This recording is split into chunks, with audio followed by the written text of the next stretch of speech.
여러분 안녕하십니까. 에이펙이 끝나고 첫 증시 개장일인 오늘 마치 주말이 얼른 지나길 기다렸다는 듯 코스피가 급등했습니다. 엔비디아와 한국 기업들의 협력이 발표된 가운데 AI 관련주 등을 중심으로 크게 오르며 4,000선을 돌파한 지 단 일주일 만에 4,200선도 넘어선 건데요. 그동안 국장에서 주식을 팔아왔던 개인 투자자들도 오늘은 대거 매수 행렬에 합류했습니다. 첫 소식 김건휘 기자가 보도합니다. 에이펙 폐막 뒤의 첫 거래일. 개장 직후부터 급등하던 코스피는 점심 무렵 이미 4,200선을 뚫었습니다. 지난주 4,000선을 돌파한 뒤 일주일 만에 역대 최고치를 또 깨뜨린 겁니다. 결국 2.78% 올라 4,221로 장을 마쳤는데 지난 4월 이후 7개월 만에 가장 큰 폭으로 올랐습니다. 에이펙 참석차 방한한 엔비디아 젠슨 황 대표가 한국 기업과의 협력을 강조하면서 반도체 관련 주식이 특히 강세를 보였습니다. 젠슨 황 랠리라는 말까지 나왔습니다. SK 하이닉스가 10% 넘게 급등하며 62만 원까지 올라섰고 삼성전자는 3% 넘게 올라 11만 전자가 됐습니다.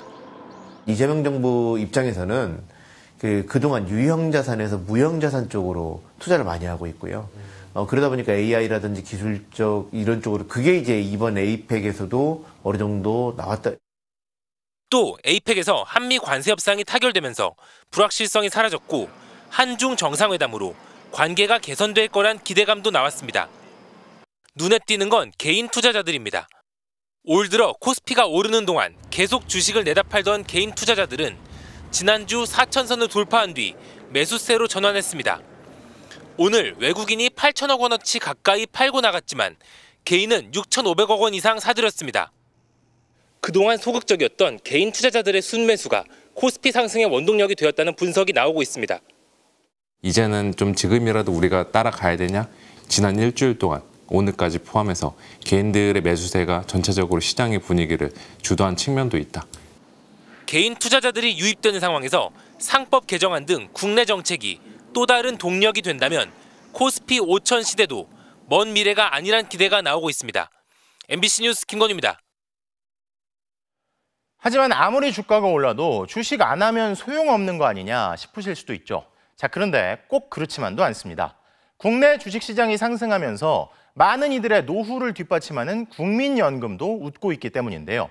주식 비중을 높여온 국민연금이 올해에만 200조 원을 벌어들여 사상 최대 수익을 기록한 걸로 나타났는데 수익률이 높아지면 기금 고갈 시점도 늦춰지겠죠. 배주환 기자입니다. 올해 1,213조 원으로 출발했던 국민연금 기금이 지난달 1,400조 원을 돌파한 것으로 알려졌습니다. 10달 만에 약 200조 원이나 벌어들인 겁니다.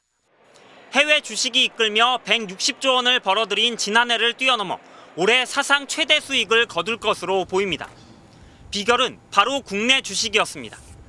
지난 6월 이미 30%를 넘겼던 국내 주식 수익률이 지난달엔 무려 60%를 넘긴 것으로 추정됩니다. SK 하이닉스, 삼성전자 같은 대형 반도체주 중심으로 주가가 훌쩍 뛰어오른 영향입니다. 국민연금은 안정적인 채권 대신 수익성 위주의 주식 투자를 점차 늘려왔는데 올해는 처음으로 주식 비중이 50%를 넘어섰습니다. 다만 국내 경제 위기 시 기금도 동반 위험에 빠질 가능성이나 통상적인 거래에도 시장 전체를 출렁이게 할 정도의 과도한 영향력 때문에 국내 주식 비중은 줄여왔는데 오히려 올해는 국내 주식 덕을 크게 본 겁니다. 저는 그것보다는 국내 주식시장에 대한 불신 때문에 그런 게 아닌가 싶어요. 사실은. 말은 그렇게 하지만. 그래서 국내 주식시장에 대한 불신 요소를 최소화해야죠. 연금기금은 32년 뒤인 2057년에 마를 거라는 게 당초 정부 예측이었습니다. 하지만 이건 연금기금 수익률이 연 4.5%라고 가정했을 때로 수익률을 연 6.5%로 올리면 고갈 시점은 2090년으로 33년 더 늦춰집니다. 실제로 국내 증시 덕에 올해 수익률은 이미 20%를 훌쩍 넘긴 상황이고 지난 3년간 평균 수익률도 약 7%에 달합니다. 어떻게 운용하느냐에 따라 고갈 시점을 충분히 늦출 수 있다는 기대가 나오는 이유입니다. 내년도 기금운용위원회에서 중기 재정 계획을 할 때 종합적으로 고려를 해서 주식 투자, 국내 주식 투자 비중을 정할 것으로. 다만 수익률이 높아져도 출산율과 수명 등의 변수가 있는 만큼 지속 가능성을 확보하려면 제도적 개혁이 병행돼야 한다는 지적입니다. MBC 뉴스 배주환입니다. 증시가 이렇게 뜨겁다 보니 지금이라도 들어가야 하는지, 들어가면 고점 아닐지 고민에 빠진 분들도 많으실 텐데요. 남효정 기자가 투자자와 전문가들을 만나서 얘기를 들어봤습니다. 올 들어 75% 치솟은 코스피. 하지만 개인 투자자 수익률은 절반도 안 되는 36% 수준입니다. 타 주변에서 얘기 듣는 거는 단타, 급등주 이런 것만 하다 보니까 못 보는 것 같아요, 개인들은. 코스피 상승을 주도한 건 삼성전자와 SK하이닉스. 그런데 개인들은 지난 9월 이후 삼성전자를 13조 원 넘게 처분했습니다. 오랫동안 물렸던 사람들이 8만 원대에서 대거 팔아버린 겁니다. 이 와중에 삼성전자는 11만 원대마저 뚫어버려 개인들은 잔치에서 소외됐습니다. 지금이라도 들어가야 하나 싶다가도 고점에서 물렸던 기억 때문에 주저하는 사람들도 많습니다. 코로나 때 들어왔는데 그때 제일 높을 때 들어와가지고 그때 많이 힘들었습니다. 반면 나만 못 벌까 봐 두려운 이른바 포모 심리도 퍼지면서 매수 대기 자금인 예탁금은 사상 처음 85조 원을 돌파했습니다. 빚내서 투자하는 금액도 25조 원이 넘었습니다. 과연 지금 들어가도 되는 걸까? 여기서 더 오를지 떨어질지는 아무도 장담할 수 없습니다. 30대 직장인 이미화 씨. 지난 2022년 초 7만 5천 원에 삼성전자 주식 22주를 산 뒤 주식수가 많지 않아 까맣게 잊고 지냈습니다. 어느 증권사에다 넣어둔지 까먹어서 한참 헤맸어요. 결국 수익률은 50% 가까이 됐고 당분간 더 보유할 생각입니다. 주식이 떨어지면 지금 팔면 마이너스니까 그래서 안 파는 거고 플러스라도 지금 내가 필요하지 않으니까 그냥 안 뽑는다? 한 증권사가 올해 들어 10월 말까지 투자자들의 수익률을 조사했더니 60대 이상 여성이 40%로 가장 높은 이득을 봤습니다. 반면 30대 남성은 31%로 10%포인트 정도 낮았습니다. 남성은 수시로 사고 팔았지만 여성은 사고 판 횟수가 절반도 안 됐습니다. 특히 19세 미만 수익률은 45%나 됐고 부모들이 장기 투자용으로 매수한 뒤 거의 사고 팔지 않았습니다. 400% 정도 수익 나서 이익 실현한 적은 있었습니다. 보유한 기간은 거의 7년이었어요. 국내에서 장기 투자를 할 때 사실 우리나라에는 좋은 기업들이 너무나 많습니다. 장기 투자를 하더라도 조정은 언제든지 올 수 있는 만큼 늘 대비해야 합니다. 달리는 말에 올라타서 수익을 낼 수도 있지만 제때 뛰어내리지 못할 가능성이 높거든요. 장기간 시간에 머물면서 분산해서 투자하는 방식을. 타임 인 더 마켓. 인덱스 펀드 창시자인 투자계의 거장 잭 보글의 원칙입니다. 타이밍을 잡으려는 것보다 시장에 머무는 게 중요하다는 겁니다. MBC 뉴스 남효정입니다. 자, 이렇게 되면 주식에서 난 수익이 금세 다시 부동산으로 돌아가는 것 아니냐는 우려도 나오는데요. 이런 가운데 정부가 부동산 불법 행위에 적극 대응하기 위한 부동산 감독 추진단을 출범했습니다. 부동산 시장을 거의 실시간으로 살필 강력한 별도의 감독기구, 즉 부동산판 금융감독원을 내년 초까지 설립하는 게 핵심 과제인데요. 김정우 기자가 보도합니다. 10.15 주택시장 안정화 대책 후속 조치로 정부가 부동산 범죄 행위에 대응하기 위한 국무총리 산하 부동산 감독 추진단을 출범했습니다. 각 부처의 전문 인력으로 구성된 상설 조직인 부동산 감독 추진단을 통해 보다 신속하고 강력하게 부동산 불법 행위에 대응하겠습니다. 핵심 목표는 내년 초까지 부동산 불법 행위 감독 기구를 설립하는 겁니다. 가칭 부동산 감독원으로 불리고 있는 상설기구를 만들기 위한 법령 검토, 예산 확보 등 실무 준비에 나서겠다는 계획입니다. 나아가 집값 띄우기, 편법 증여 등 불법 행위 관련 수사 정보도 공유하고 대응 방안을 논의할 예정입니다. 차관급인 김용수 국무 2차장을 단장으로 국무조정실과 국토교통부, 행정안전부, 금융위원회 등 정부 부처와 관계기관 소속 18명으로 구성됐습니다.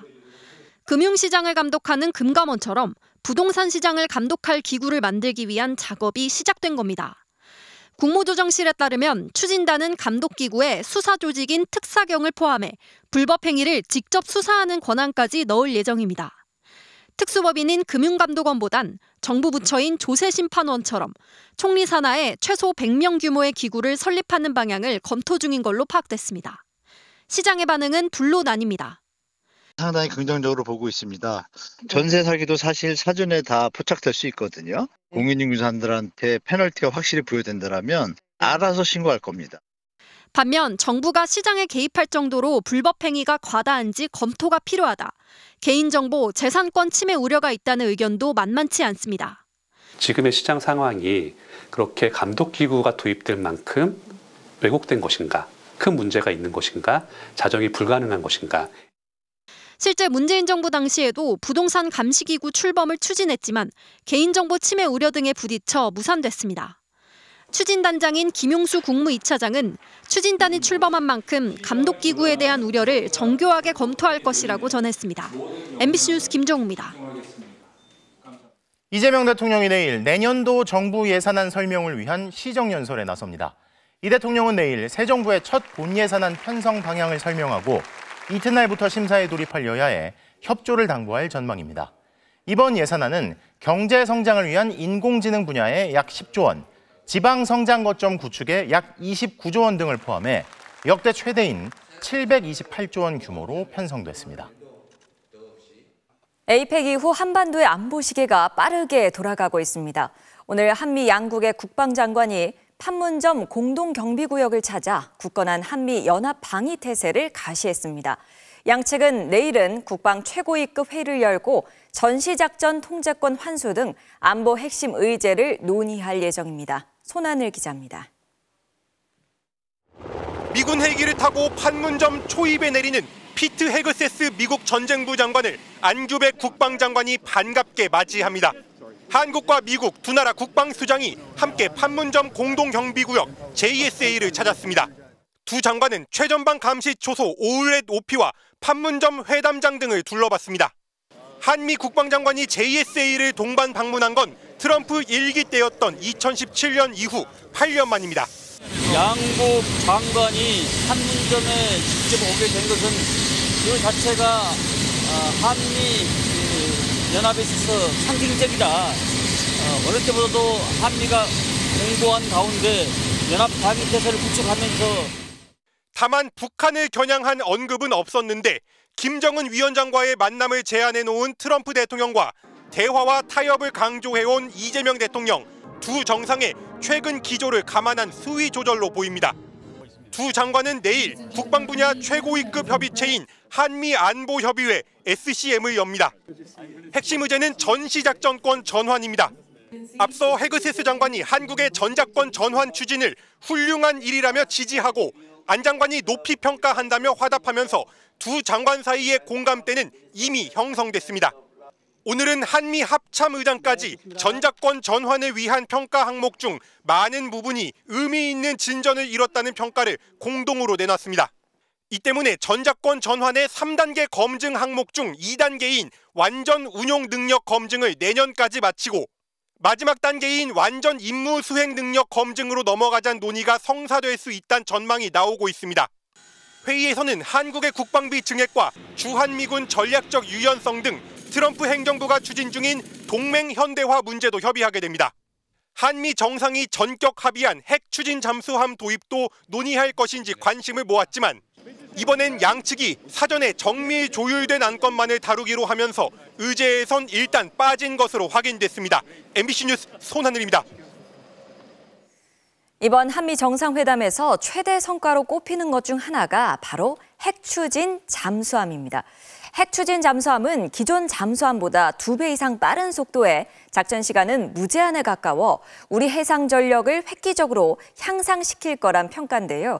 실제로 우리가 핵 추진 잠수함을 배치하려면 어떤 절차가 필요하고 언제쯤 가능할지 팩트체크 알고 보니에서 손구민 기자가 알아봤습니다. 국제원자력기구 IAEA는 핵물질에 대해 평화적 이용만을 허용합니다. 핵추진 잠수함은 핵무기를 싣는 건 아니지만 기본적으로 군사 장비인 만큼 평화적 이용에 해당된다고 보긴 어렵습니다. 하지만 협정에 예외 조항이 있습니다. 군사용 핵연료에 대해선 일시적 허용을 해준 겁니다. 각국의 군사 주권을 최대한 인정해준다는 취지입니다. 따라서 핵추진 잠수함 자체는 IAEA 승인 대상은 아닙니다.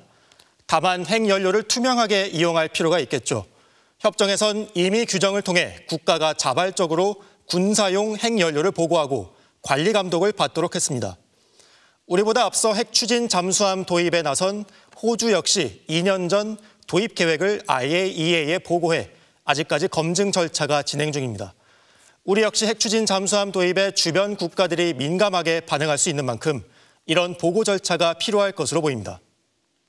한국의 핵추진 잠수함 도입을 승인한 트럼프 대통령은 건조 장소로 우리 기업들이 인수한 미국 필라델피아 조선소를 지목했습니다. 하지만 필리 조선소는 현재 수상선을 만드는 시설만 있을 뿐 소형 원자로 개발 등 핵추진 잠수함에 필요한 장비와 기술은 전혀 없습니다. 반면 한국에는 이미 거제와 울산의 조선소에 잠수함 건조 시설이 다 갖춰져 있어 핵연료만 넣으면 되는 상태입니다. 이 때문에 이재명 대통령도 한미 정상회담에서 핵연료 공급을 요청했습니다. 연료 공급을 허용을 해주시면 저희가 저희 기술로 재래식 무기를 탑재한 잠수함을 여러 척 건조해서 따라서 핵추진 잠수함 배치를 앞당기려면 국내에서 건조할 수 있도록 외교적인 노력을 기울여야 할 것으로 보입니다. 현재 핵추진 잠수함을 보유하고 있는 나라는 미국과 러시아, 중국 등 6개국뿐입니다. 이 중 상대적으로 도입이 늦은 프랑스는 개발까지 24년, 인도는 42년이 걸렸습니다. 대부분 자체 기술 개발에 긴 시간을 들였습니다. 반면 우리의 경우 이미 잠수함 건조 기술과 시설을 모두 확보하고 있는 만큼 절차 문제만 해결된다면 대폭 빨라질 수 있을 거란 분석입니다.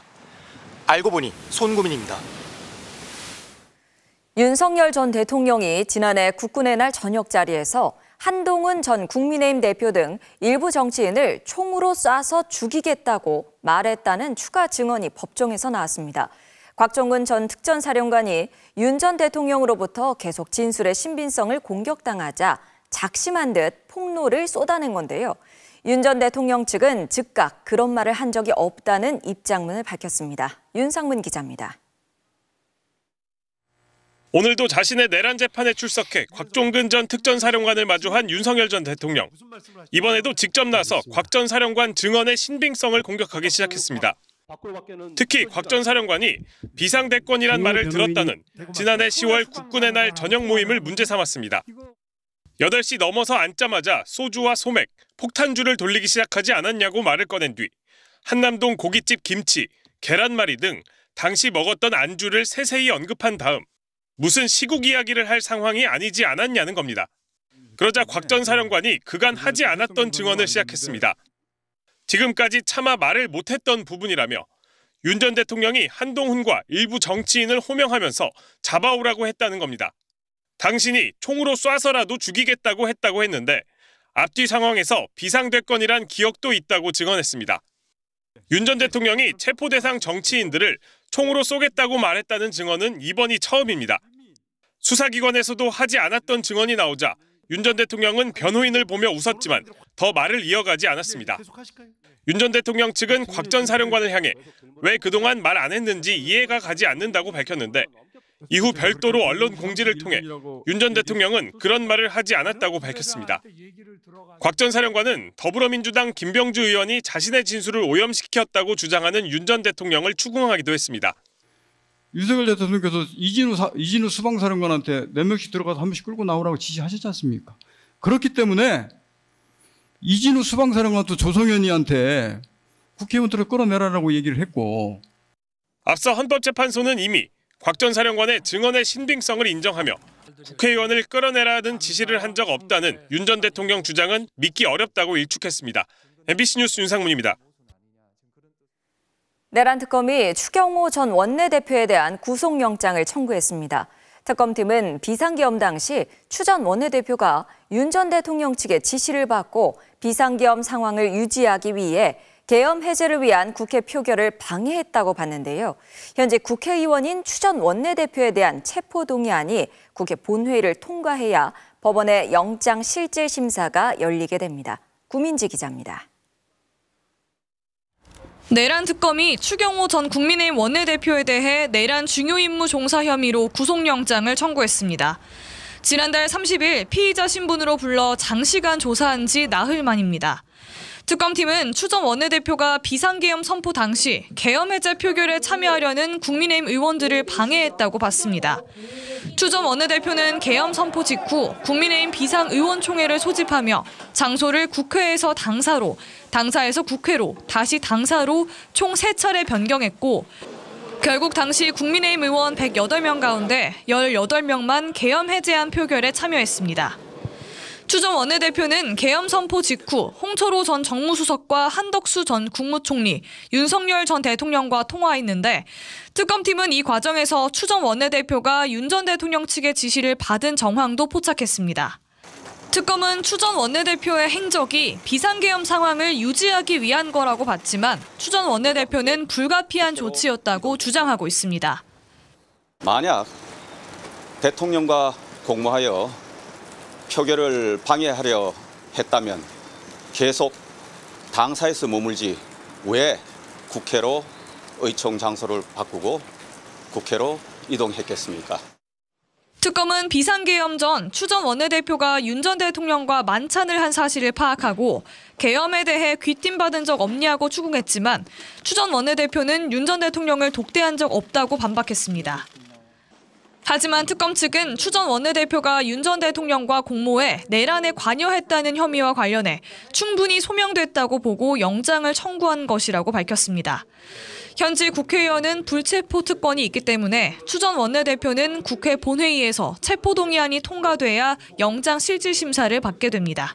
MBC 뉴스 구민지입니다.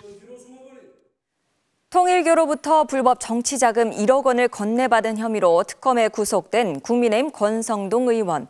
오늘 첫 재판이 시작돼 구속 이후 처음 모습을 드러냈는데요.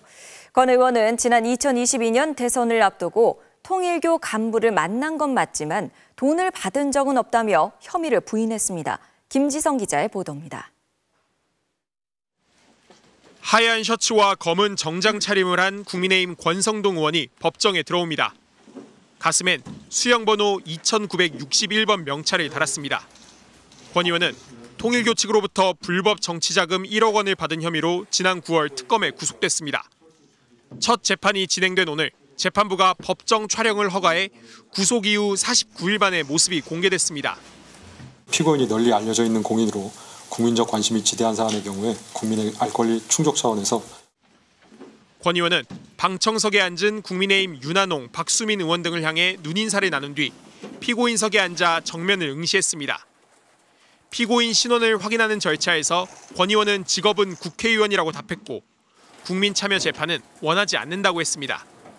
특검은 20대 대선을 두 달 앞둔 2022년 1월 5일 여의도의 한 고급 중식당에서 권 의원이 윤영호 전 통일교 세계본부장으로부터 통일교에 국가적 지원을 하면 대선에서 지원해주겠다는 약속과 함께 정치자금 1억 원을 받았다고 밝혔습니다.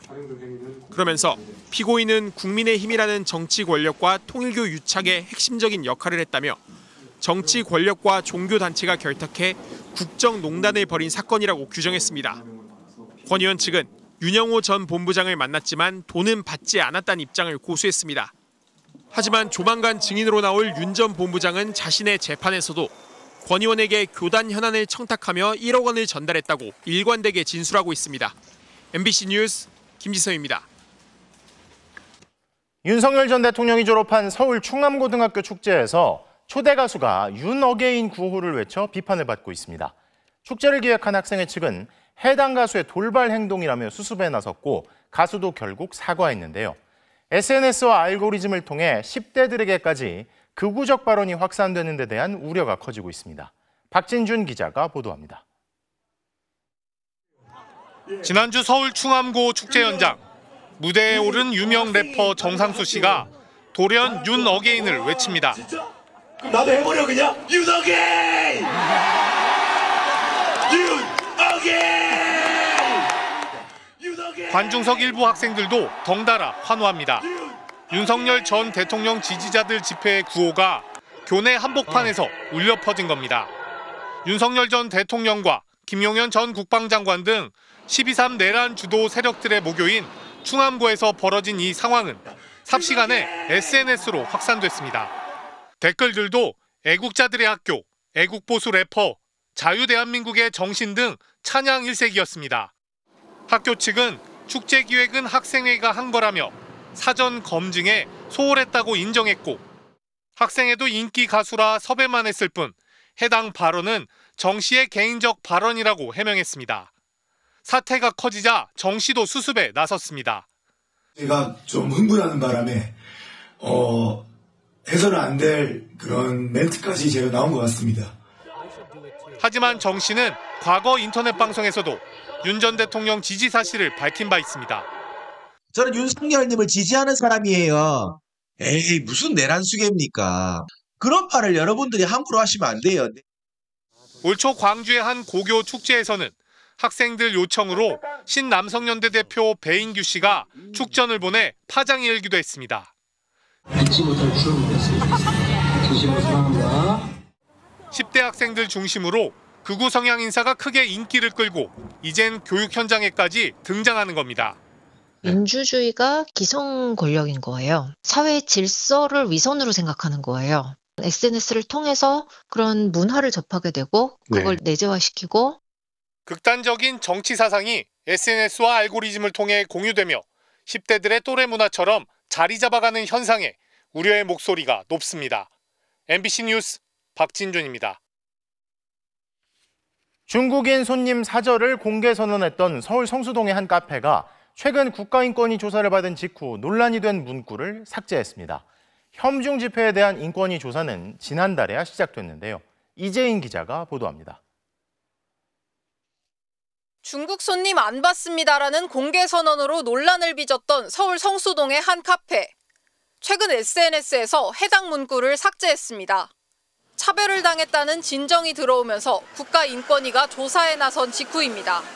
인권위는 카페 업주와 면담한 결과 중국인 사절 공지를 내리겠다는 서명을 받았다고 밝혔습니다. 또 차별을 원상회복하고 재발 방지를 약속하면 별도 심의 없이 조사를 끝낼 수 있을 것이라고 했습니다. 최근 도를 넘는 혐오 표현이 난무하는 혐중 집회에 대한 인권위 조사는 지난달에야 시작됐습니다. 올해 초부터 서울 명동과 광진구, 구로구 일대에서 열린 윤어게인 집회, 멸공 페스티벌 등이 대상입니다. 지난달 23일 혐중 집회가 인권 침해 행위라는 진정이 들어온 데 따른 조치입니다. 앞서 인권위는 한 이탈리아 음식점의 노키즈존에 대해서도 차별 행위로 판단했습니다. 재작년 생후 100일아기의 휴게실 출입을 금지시킨 백화점에도 시정 권고를 내렸습니다. 두 사건 모두 피해를 입었다는 진정이 계기였습니다. 현행법에 따르면 인권위는 피해자가 진정을 넣어야만 조사에 나설 수 있습니다. 불특정 다수를 겨냥해 피해자가 특정되지 않는다면 선제적 조치를 할 수 없다는 게 인권위 설명입니다. 인권위 조치는 권고 수준이라 강제력이 없다는 것도 한계입니다. 혐오나 증오를 선동하는 표현을 공중에 배포한다거나 발언을 한다거나 모욕이나 명예훼손죄와 유사하게 증오 선동죄를 신설하는 게 가능할 것 같아요. 2013년 차별금지 법안 발의가 철회된 이후 혐오와 차별에 대한 입법 논의는 사실상 중단됐습니다. 그러는 사이 한국은 세계 주요 국가 중에 혐오와 차별에 대한 공적 대응 수준이 가장 낙후된 나라로 꼽힙니다. 혐오 표현이 특정 집단에 대한 차별, 폭력, 증오를 선동한다는 점에서 차별금지법 제정을 서둘러야 한다는 목소리도 커지고 있습니다. MBC 뉴스 이재인입니다.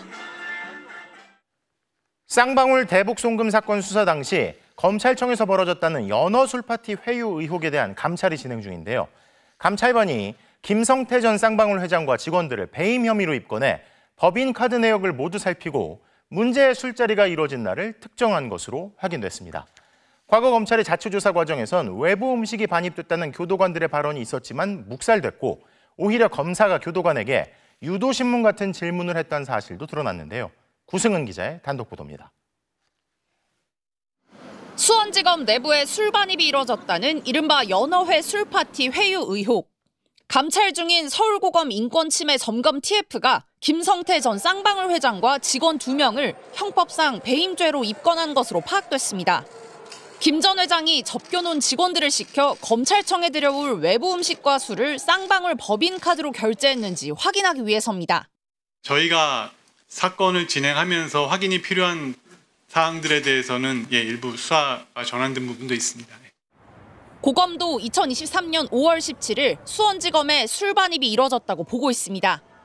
당시 법인카드 내역을 보면 5월 17일 오후 6시 34분과 6시 37분 수원지검 앞 편의점에서 12,100원과 1,800원이 결제됐는데 1,800원은 소주 한 병 값으로 파악했습니다.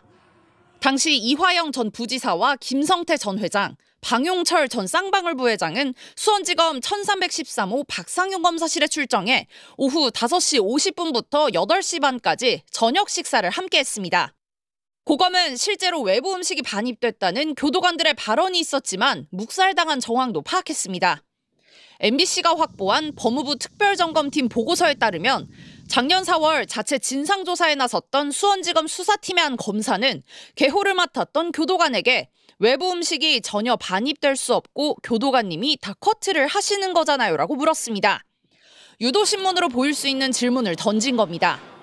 이에 대해 교도관은 외부 음식은 좀 반입이 된 적이 있었다며 몇 번 있었는데 제가 몇 번 검사실에 요청했는데 받아들여지지 않았다고 항변했습니다. 이어 다과와 커피 같은 것도 있었다면서도 술은 못 봤다고 말했습니다. 하지만 수원지검은 자체 조사 결과 쌍방울 관계자가 음식조차도 반입한 사실이 일체 없다고 발표했습니다. 고검은 당시 수원지검 지휘부와 그 윗선인 대검의 묵인이나 지시가 있었는지도 들여다보고 있습니다. MBC 뉴스 구승우입니다. 자, 그러면 연어 술파티 의혹이 명백한 허위라던 검찰의 자체 진상조사는 어떻게 그런 결과를 냈던 걸까요? 앞서 전해드린 법무부 보고서에는 지난해 4월 수원지검 자체 조사가 어떤 방식으로 진행됐는지에 대한 상세한 내용이 담겨 있는데요. 교도관 전원을 상대로 확인해서 의혹이 명백한 허위라고 결론냈던 진상조사는 교도관 38명을 단 이틀 만에, 그것도 짧게는 1분 내외로 전화조사한 것에 불과했습니다. 이어서 구나연 기자의 단독 보도입니다. 지난해 4월 이화영 전 부지사 재판에서 연어 술 반입 의혹이 처음 폭로되자 즉각 진상조사에 나선 수원지검은 약 2주 만에 명백한 허위라는 결과를 내놨습니다. 당시 출입기자단에게 배포한 공지문에는 이전 부지사 조사 입회 변호사와 교도관 전원, 쌍방울 관계자 등을 대상으로 확인한 결과라고 적혔습니다. 그런데 법무부 특별점검팀 보고서에는 교도관 38명을 단 이틀 만에 조사를 마쳤다고 나와 있습니다. 2024년 4월 16일과 17일 전원 전화로 조사를 했다는 겁니다. 구치감 전화 또는 교도관 개인 휴대전화로 이뤄진 이 전화조사는 가장 긴 통화가 8분, 짧게는 1분 2초 만에 종료되기도 했습니다. 수원지검 소속 검사 2명이 나누어 전화를 돌렸고 주로 연어나 술을 목격한 적 있는지 물었습니다. 수원지검과 수원구치소 출정과와의 협의로 대면 조사가 아닌 전화조사로 결정됐는데 문답 방식은 통상의 조사와 달리 서술형이 아닌 단답형으로 이뤄진 것으로 특별점검팀은 파악했습니다. 이 같은 사실은 일부 교도관들이 가지고 있던 녹취 파일을 바탕으로 확인됐습니다. 통화로 조사가 이뤄졌다 보니 자동 녹음 기능이 켜진 상태로 검사와 통화한 교도관으로부터 당시 녹취 파일을 확보할 수 있던 겁니다. 서울고검 감찰팀은 법무부 특별점검팀 조사 결과를 바탕으로 연어 술파티 의혹 본안은 물론 수원지검의 자체 진상조사 과정 또한 들여다보고 있습니다. MBC 뉴스 구나연입니다. 대통령실이 여당에 이른바 대통령재판중지법 입법을 추진하지 말아달라고 요청했다는 사실을 이례적으로 직접 밝혔습니다. APEC이 끝나자마자 여당이 법안 처리를 본격화하겠다고 나오자 바로 다음 날 대통령실이 직접 대통령을 정쟁의 중심에 넣지 말고 민생과 경제를 살리는 데 집중해달라고도 당부한 건데요. 그러자 여당도 재판중지법을 추진하지 않겠다고 밝혔습니다. 김상훈 기자가 보도합니다. 대통령실은 오늘 브리핑을 열고 재판중지법이 필요하지 않다고 못 박았습니다. 이미 헌법 84조에 따라 현직 대통령에 대한 형사재판이 중지된다는 게 다수 헌법학자의 견해이고 헌법재판소도 같은 해석을 했다는 겁니다. 강훈식 비서실장은 이례적으로 자신이 직접 당에 이러한 뜻을 전달했다고 밝혔습니다. 재판중지법을 제외해달라고 요청하였습니다. 대통령을 정쟁의 중심에 끌어넣지 않아주시기를 당부드립니다. 동시에 여당을 향해 민생에 집중해달라는 대통령 메시지를 공개적으로 드러냈습니다. 대통령께서는 더 이상 정쟁에 끌어들이지 않고 우리가 민생을 살리고 경제를 살리는 데 집중할 수 있도록 해달라고 요청하셨다고 해석해도 될 것 같습니다. 경주 에이펙이 끝난 직후 법안 처리에 속도를 내겠다던 여당은 대통령실과 조율 끝에 추진하지 않기로 했다고 밝혔습니다. 당 지도부의 간담회를 통하여 국정안정법의 추진에 관하여 추진하지 않기로. 민주당은 지난달 국정감사에서 이 대통령 관련 재판이 재개될 수 있다는 현직 법원장의 발언이 공개된 이후 재판중지법 추진을 본격화했습니다. 명칭도 국정안정법으로 바꾸고 이달 안에 신속히 처리한다는 방침이었습니다. 하지만 대장동 판결 등으로 재판중지법이 여야 간 정치 쟁점으로 급부상하자 대통령실이 서둘러 진화에 나선 겁니다. 한미 관세 협상과 핵 잠수함 건조 등 에이펙 후속 조치를 위해 초당적 협력이 필요한 시점에 불필요한 여야 대결 구도는 국정에 전혀 도움이 되지 않는다는 판단을 한 것으로 풀이됩니다. 재판중지법은 철회됐지만 국민의힘은 민주당이 손바닥 뒤집듯 입장을 바꿔 믿을 수가 없다며 비판을 이어갔습니다. 책임 있는 사람이 이재명 대통령 재임 기간 중에 재판중지법을 추진하지 않겠다고 명확한 입장을 밝히십시오. 민주당은 당분간 관세 협상과 에이펙 성과를 알리는 데 집중할 방침입니다. 하지만 민주당이 재판중지법을 철회했다고 해서 국민의힘이 이 대통령 재판 재개 주장을 굽힐지는 의문입니다. MBC 뉴스 김상훈입니다. 자, 에이펙도 성공적으로 마무리됐고 국정 운영이 빠르게 정상화되고 있지만 지난 정부 검찰이 재판에 넘긴 이재명 대통령 사건을 비롯해서 새 정부 동력을 흔들 수 있는 현안들도 많습니다. 자, 그래서 오늘은 정성호 법무장관 모시고 직접 물어보도록 하겠습니다. 안녕하십니까, 장관님. 네, 안녕하십니까. 이제 취임이 막 100일 지나셨죠? 네, 그렇습니다. 네. 자, 본격적으로 가장 뜨거운 상황부터 짚어보겠습니다. 오늘 대통령실에서 이재명 대통령 재판중지법, 이거 국회 입법 현재로서는 불필요하다, 이런 입장을 밝혔습니다. 그러면 검찰의 공소 취소로 갈 수 있는 가능성도 있는 겁니까? 그 공소 취소는 지금 형사소송법상 1심 판결이 끝나기 전까지만 가능합니다. 그러니까 1심 판결이 끝난 사건에 대해서는 공소 취소를 할 수가 없고요. 대통령 관련 사건에서 저는 뭐 어쨌든 법원에서 판사들이 헌법 84조 해석상 재판을 진행할 수 없다고 해갖고 중단시켜놨지 않습니까? 네. 그런 상태로 유지되고 있는 게 맞다고 보고 있고요. 다만 개별 사건에 관련해서는 수사 과정상에 문제가 있었던 점들이 일부 드러나고 있기 때문에 그건 또 별개로 판단을 해야 될 것으로 보고 있습니다. 네. 수사 과정상, 기소 과정상에 문제가 있었던 것들에 대해서는 다시 살펴볼 여지가 있다. 그거는 어떤 부분 말씀하시는지 좀 그 대북 송금 사건 관련해갖고 이화영 전 부지사가 재판 과정에서 뭐 연호 술 파티가 있었다라고 주장을 했고 검찰에서 내부 자체 조사를 했는데 큰 문제가 없었다. 근데 그 자체 조사는 전 정권이었습니다.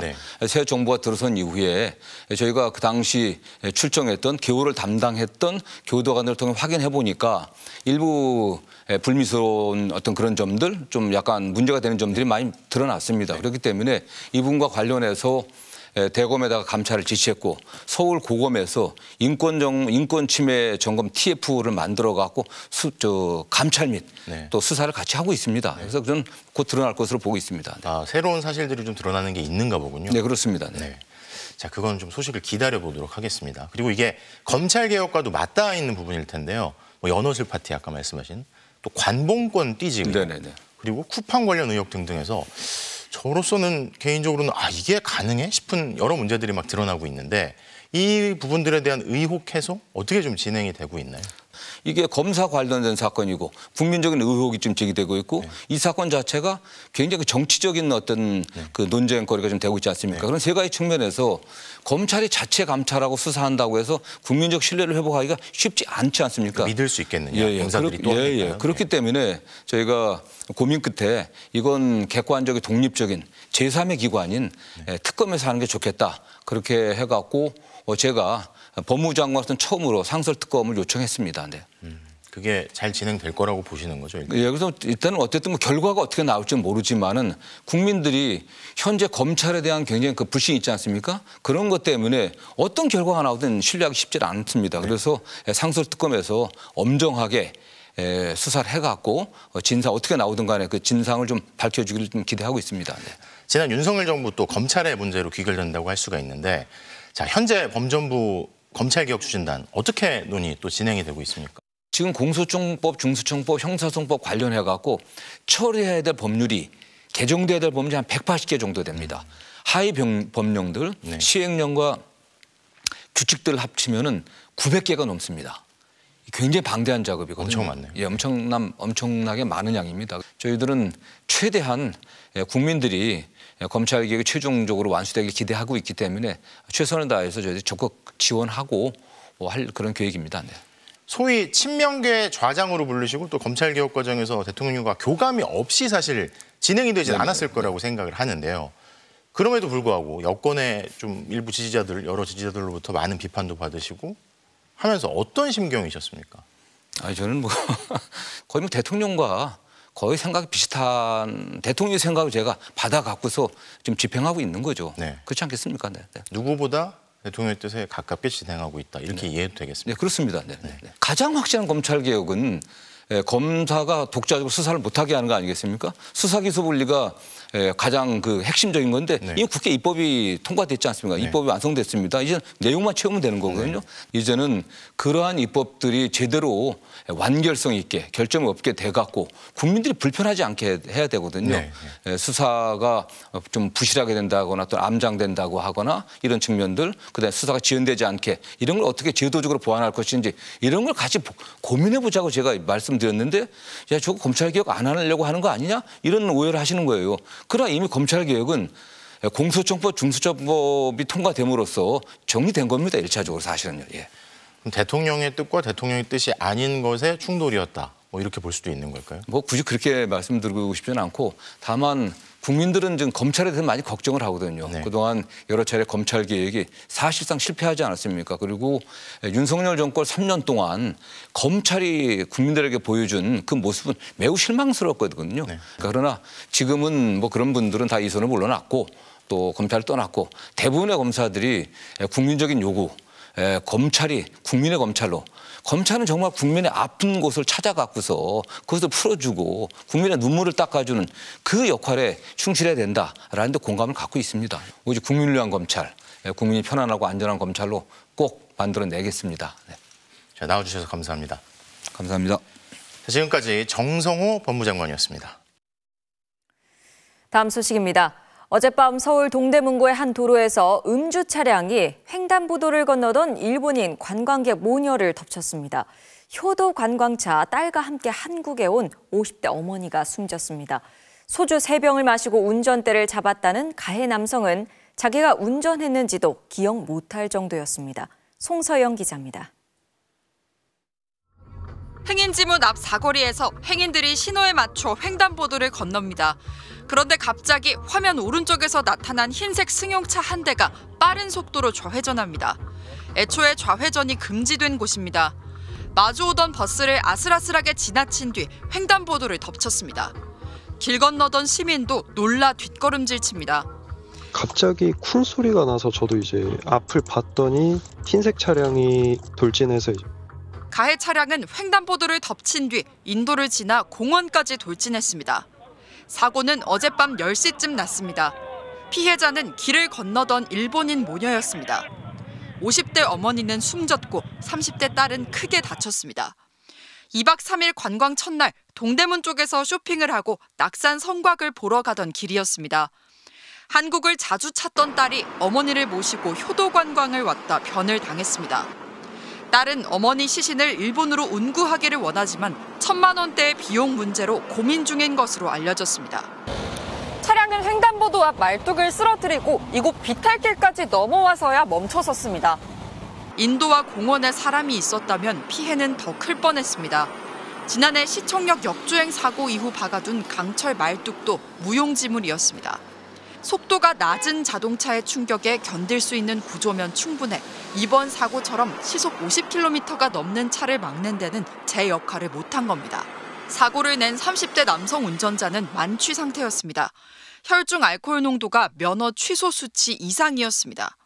자신이 운전했는지 기억도 못했고 사고 이튿날인 오늘 오후까지도 경찰 조사를 받지 못할 정도였습니다. 사고 지점에서 약 1km 떨어진 음식점에서 소주 3병 정도 마시고 운전했고 횡단보도에 다다라서도 브레이크를 밟지 않은 것으로 조사됐습니다. 경찰은 남성의 구속영장을 신청하고 정확한 사고 경위를 조사하기로 했습니다. MBC 뉴스 송서영입니다.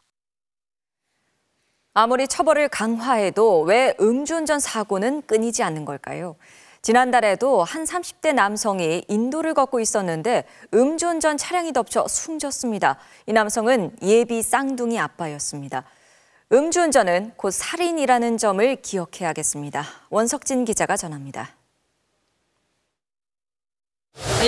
영상이야. 아내를 보면 웃던 남편. 36살 이종희 씨는 얼마 전 아내를 두고 세상을 떠났습니다. 쌍둥이 임신 6주 차였습니다. 아이들 낳으면 같이 열심히 살아보자고 진짜 좋아하고 기뻐했는데 진짜 하루 종일 입이 귀에 걸려 있었거든요. 남편을 앗아간 건 만취 운전자였습니다. 누가 제 가슴을 칼로 째고 그 상처가 벌어져서 계속 찌내고 있는 것 같아요. 밥도 안 먹히고 애기들 위해서 먹어야지 되는데 진짜 먹히지가 않아요.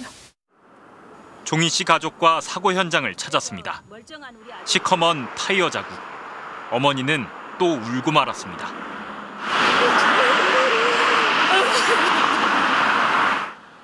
추석 연휴 때던 지난달 7일 밤 SUV 차량이 인도를 걷던 종희 씨 뒤를 덮쳤습니다. 50대 운전자의 혈중 알코올 농도는 0.2%, 면허 취소 수치 2배를 넘겼습니다.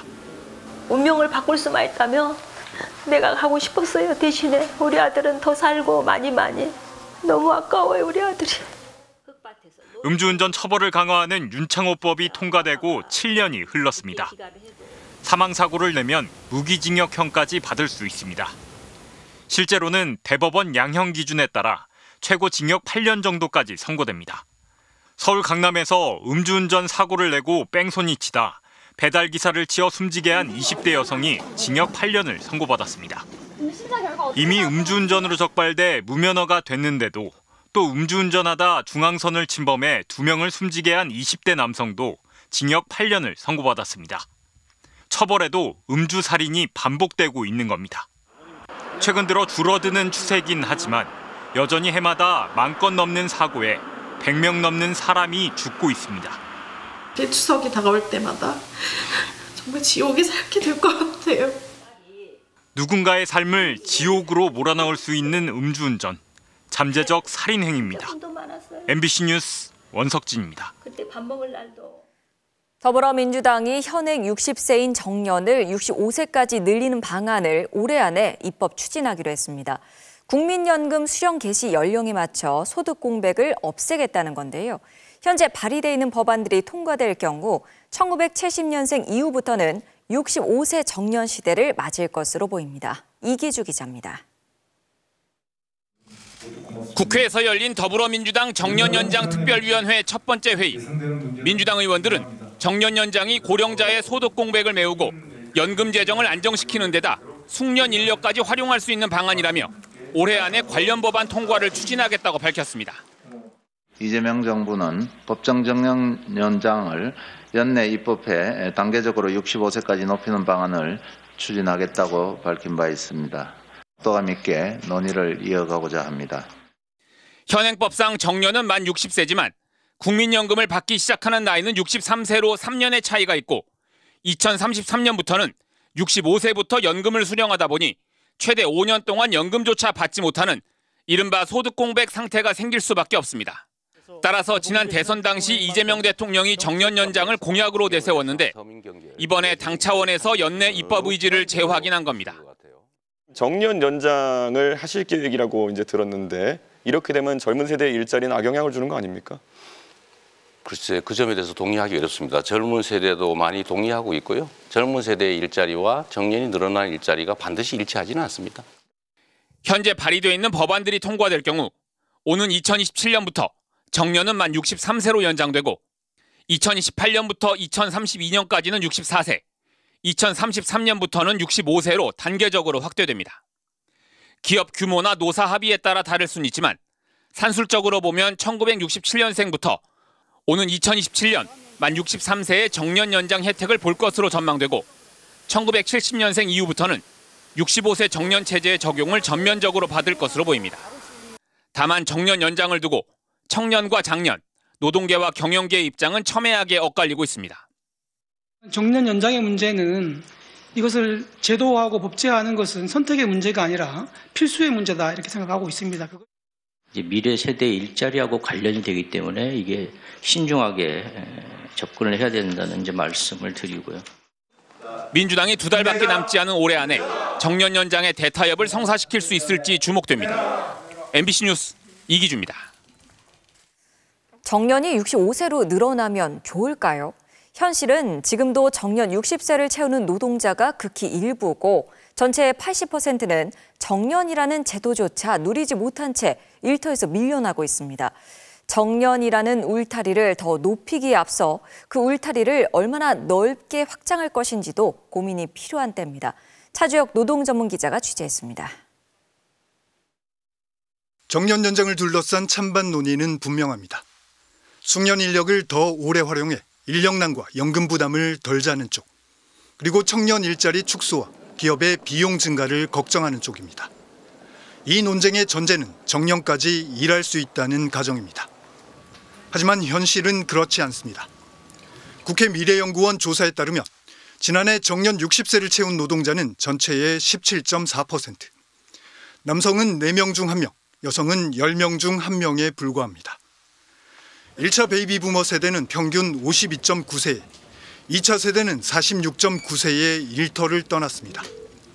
세대가 젊어질수록 퇴직 시점은 오히려 더 빨라지고 있습니다. 정년제 도입률 역시 300인 이상 기업은 90%가 넘지만 300인 미만은 22% 수준에 그칩니다. 결국 정년은 대기업과 공공부문, 정규직 노동자에게만 주어진 제한된 권리로 작동하고 있습니다. 반면 전체 노동자의 80%를 차지하는 중소기업과 비정규직 노동자들은 정년에 닿기도 전에 일터를 떠나 저임금, 불안정 일자리로 내몰립니다. 60대의 절반 이상, 70대 후반에도 3사람 중 1명은 생계를 위해 일을 이어가고 있습니다. 퇴직이 곧 은퇴를 뜻하지 않는 이유입니다. 정년까지 갈 수 없는 대다수의 80%를 차지하는 노동주에 대한 논의, 누락된 다수의 삶에 대해서 좀 가시화해야 되고 그에 대한 대안을 세우고 노년의 노동은 더 이상 선택이 아닌 필수적인 생계 수단이 됐습니다. 이 때문에 정년 연장은 단순히 찬반의 문제가 아니라 누가 제도 안에 포함되고 누가 그 밖에 배제되어 있는가의 문제로 확장돼야 한다는 지적이 나옵니다. MBC 뉴스 차주혁입니다. 물건을 사거나 식당을 예약하겠다고 사기를 친 뒤 돈을 빼돌린 대규모 노쇼 사기단이 검거됐습니다. 이들은 캄보디아에 거점을 두고 국내 자영업자들을 노렸습니다. 나금동 기자가 취재했습니다. 전북 지역 한 철물점에 군부대 관계자라며 수백만 원어치의 공구를 사겠다는 전화가 걸려왔습니다. 일단은 주문을 하고 네네네. 사하고 고기니만 좀 더 주문하면 될 것 같아요. 이들은 군 신분증, 부대 지출 결의서를 보낸 뒤 갑자기 대리 구매를 부탁했습니다. 간단하게 부탁 좀 드리려고 전화 한번 드렸거든요. 훈련 내에 사용할 그 식품들을 담당 보급관이 좀 누락을 시켜가지고. 공구 계약이 취소될까? 철물점 주인은 부탁한 대로 알려준 업체에 1,000여만 원을 보내고 물품을 구매했습니다. 또 카톡으로 그 영수증이랑 다 보내드렸는데 요거 금액이랑 다 확인하셨죠? 네네네네 맞아요. 이렇게 일단 하고 일단은 배송은 먼저 출발을 했고요. 하지만 전부 사기였습니다. 대선을 앞둔 지난 6월 전국 숙박업소에도 당직자를 사칭해 고급 도시락을 준비해달라는 사기 전화가 잇따랐습니다. 민주당 홍보실장 이준택이라고 하는데요.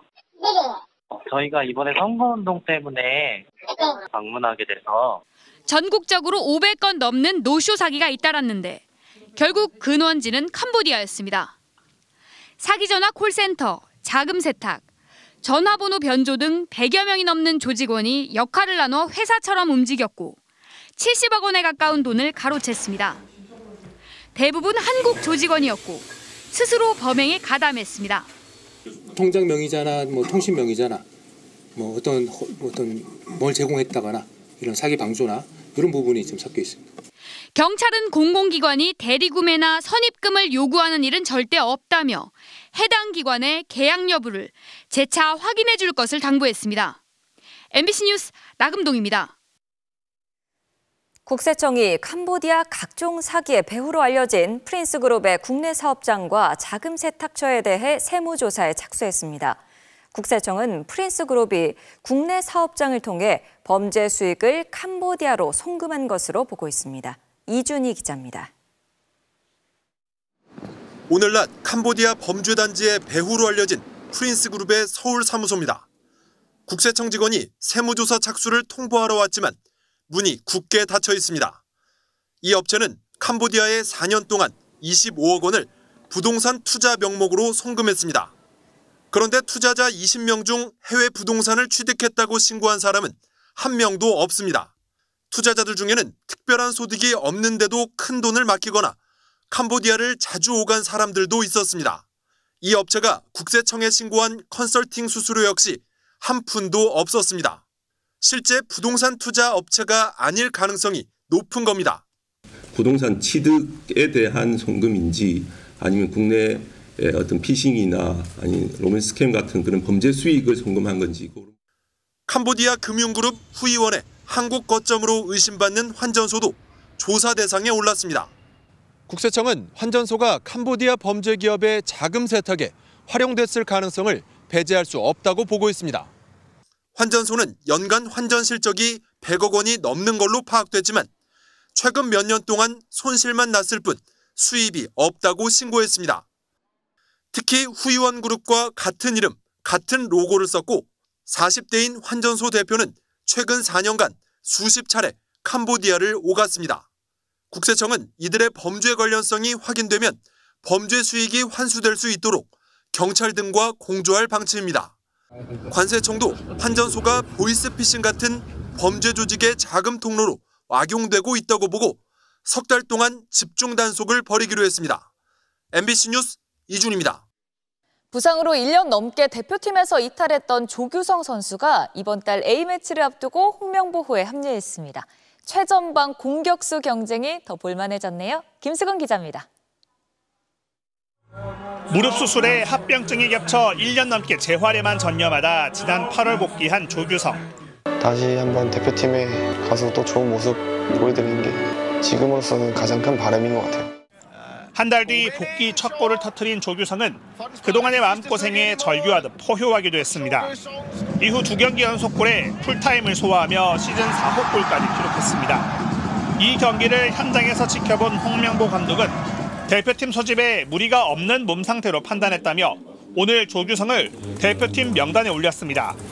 지난해 3월 태국과 월드컵 2차 예선 이후 무려 1년 8개월 만에 대표팀 복귀이자 홍명보 감독 체제하에서는 첫 발탁입니다. 키 188cm의 타겟형 스트라이커인 조규성이 대표팀에 합류하면서 손흥민을 최전방에 내세우던 대표팀은 월드컵을 앞두고 한층 경쟁력 있는 공격 조합을 시험할 수 있게 됐습니다. 여기에 오현규도 리그 경기에서 강력한 오른발 슛으로 시즌 6호 골을 터뜨려 최전방 공격수 경쟁은 더 뜨거워졌습니다. 대표팀은 오는 10일 소집돼 14일 볼리비아, 18일 가나와 차례로 맞대결을 펼칩니다. MBC 뉴스 김수근입니다. 야구대표팀은 체코 일본 평가전을 앞두고 이틀째 소집 훈련을 실시했는데요. 올 시즌 유독 돋보이는 선수가 많은 3루수 자리에 벌써부터 치열한 경쟁 구도가 형성되고 있습니다. 조진석 기자입니다. 지난 플레이오프 4차전 김서현을 두들긴 동점 3점 홈런에 이어 역전 3점포까지 날려 이번 가을 야구의 명장면을 만든 김영우. 올 시즌 최다 안타 2위에 20홈런 20도루의 맹활약으로 첫 골든글러브를 노리는 송성문. 여기에 LG 우승의 주역 문보경과 한화의 돌풍을 이끈 노시환까지 역대 가장 뜨거운 3루수 경쟁에 류지현 감독이 공개적으로 고민을 토로할 정도입니다. 아직 국제대회 출전 경험이 없는 김영웅에겐 내년 WBC 출전이 간절한 나름의 이유가 있습니다. 오타니 선수 그냥 보고 싶어요. 그리고 친거 수비도 해보고 싶긴 합니다. 빅리그 도전을 선언한 송성문도 의욕이 남다릅니다. 특히 이정우, 김하성, 김혜성 등 키움 출신 메이저리거들의 합류가 유력한 만큼 대표팀에서 옛 동료와의 만남 그 이상의 의미를 기대하고 있습니다. 하성이 형이랑 정우랑 같이 야구할 때 제가 너무 못하는 선수였기 때문에 되게 설레기도 하고 되게 기다려지는 것 같기도 하고. 지난 대회에서 태극마크를 단 에드먼과 함께 내외야를 모두 소화하는 디트로이트의 한국계 선수 저마이 존스도 대표팀 합류에 긍정적인 것으로 알려져 이번 체코 일본 평가전을 통해 3루수를 포함한 내야진 구성의 밑그림이 드러날 것으로 전망됩니다. MBC 뉴스 조진석입니다. 프로야구 삼성이 2년 연속 팀의 가을 야구를 이끈 박진만 감독과 최대 3년간 동행하기로 했습니다.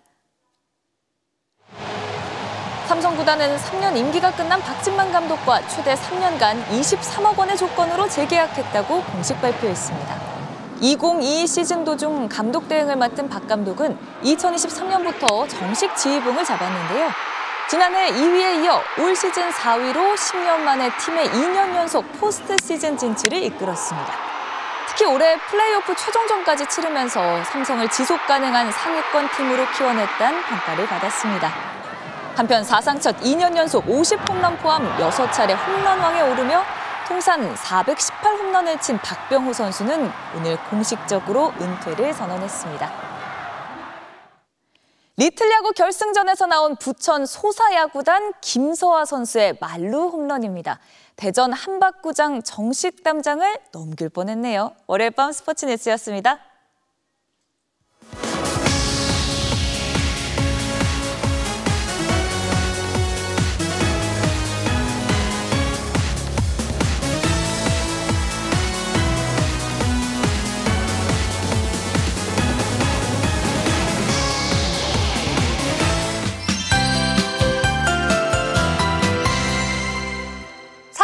주초마다 초겨울추위가 찾아오고 있습니다. 일주일 간격으로 북쪽에서 찬 공기가 내려오고 있는데요. 오늘 아침 최저기온을 보시면 무주 설천봉의 기온이 영하 8.7도, 철원 인남면의 기온이 영하 4.6도까지 곤두박질 쳤고요. 서울은 0.5도를 기록했지만 찬바람이 강하게 불면서 실제 체감온도는 영하권까지 떨어졌습니다. 이번 추위도 오래가진 않겠습니다. 내일 아침까지는 다소 쌀쌀하겠는데요. 낮부턴 찬 공기의 영향에서 벗어나겠고요. 서울의 낮 기온이 16도 안팎으로 예년 이맘때 기온을 회복하겠습니다. 모레는 서울의 낮 기온 19도까지 오르는 등 더 온화해질 텐데요. 다만 내륙을 중심으로 일교차가 크게 벌어지겠습니다. 내일도 전국 하늘 맑겠는데요. 제주는 5mm 미만의 비가 조금 내리는 곳이 있겠습니다. 또 중부 내륙을 중심으로는 서리가 내리거나 얼음이 어는 곳도 있겠습니다. 내일 아침 기온 서울 6도, 광주 8도로 오늘보다 4도에서 6도가량 높겠고요. 한낮 기온은 서울이 16도, 광주 19도, 부산 21도까지 오르겠습니다. 당분간 대체로 맑겠는데요. 다가오는 주말에는 남부를 중심으로 비가 내릴 전망입니다. 날씨였습니다. 오늘 뉴스데스크 오늘 순서는 여기까지입니다. 함께해 주신 여러분 고맙습니다.